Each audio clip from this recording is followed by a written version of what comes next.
FEC approves N2.7 trillion to settle Nigerian govt debts to contractors, pensioners, others. 7 trillion to settle Nigerian govt debts to contractors, pensioners, others from left, National Security Advisor, retired Brig. General Babagana Mongulu, head of Civil Service of the Federation, Mrs. Winifred Oyawaita and Acting President Yemi Osinbajo at the Federal Executive Council meeting at the Presidential Villa Abuja on Wednesday, December 7, 2017, 03468/12/7/2017/Callistus Nen.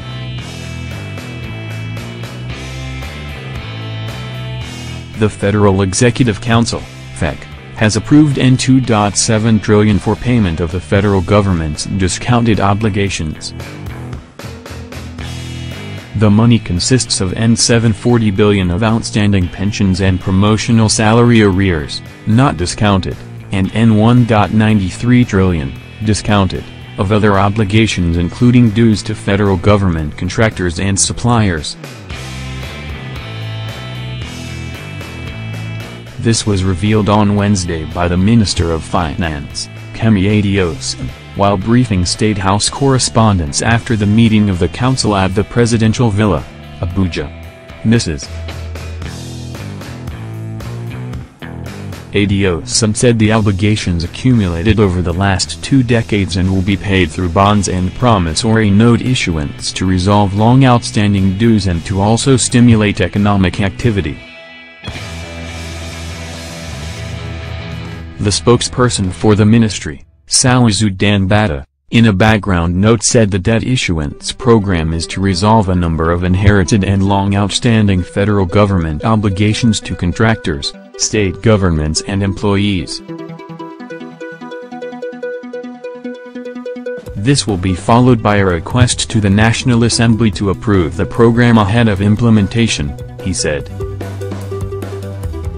Earlier in March, the Economic Management Team, EMT under the leadership of Acting President Yemi Osinbajo, had mandated the Minister of Finance to head a committee that would establish a process to confirm the validity of inherited federal government obligations, and propose a mechanism to resolve them.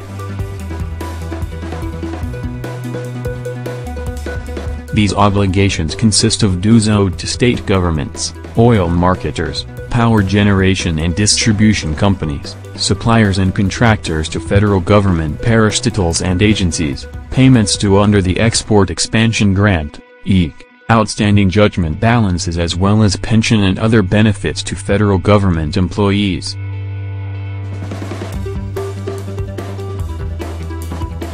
Some of the obligations date back as far as 1994. The resolution of this will significantly enhance liquidity in critical sectors of the economy, he said. He said the supplier and contractor obligations will be resolved through a strict process of final validation, following which those confirmed will be settled through the issuance of liquid promissory notes, 10-year tenure, phased over a 3-year period to minimize impact on liquidity and with preference given to those willing to offer the largest discounts. Obligations owed to individuals, for example pensions and employee benefits, will be resolved through the issuance of specific bond instruments, again phased over the next 3 years. These obligations will then be incorporated into the Medium-Term Expenditure Framework, MTEF, by the Ministry of Budget and National Planning. During the briefing, Mrs. Adeosun said certain legacy issues ought to be addressed to get the economy back on track. The government must be a driver of growth, and enable private sector activity. It should not be the most significant obligor to many value-creating businesses. At the same time, we have an obligation to our federal government employees to address these long outstanding pension and employment benefit issues. We are doing this systematically, and we want to do so once and for all. We are enhancing the government's controls and processes to ensure we do not find ourselves in this situation again.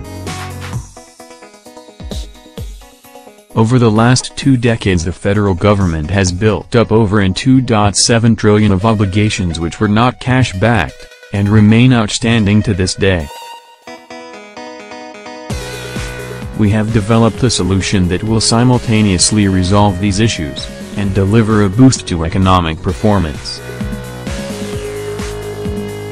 Our solution will remove the drag on economic performance these obligations cause, improve liquidity in key sectors, especially the power sector where we will resolve FG dues to the distribution and generation companies, and so boost investor confidence. It will also help to improve non-performing loan ratios in the banking sector, where an unacceptable number of NPLs are linked to government contracts, she noted.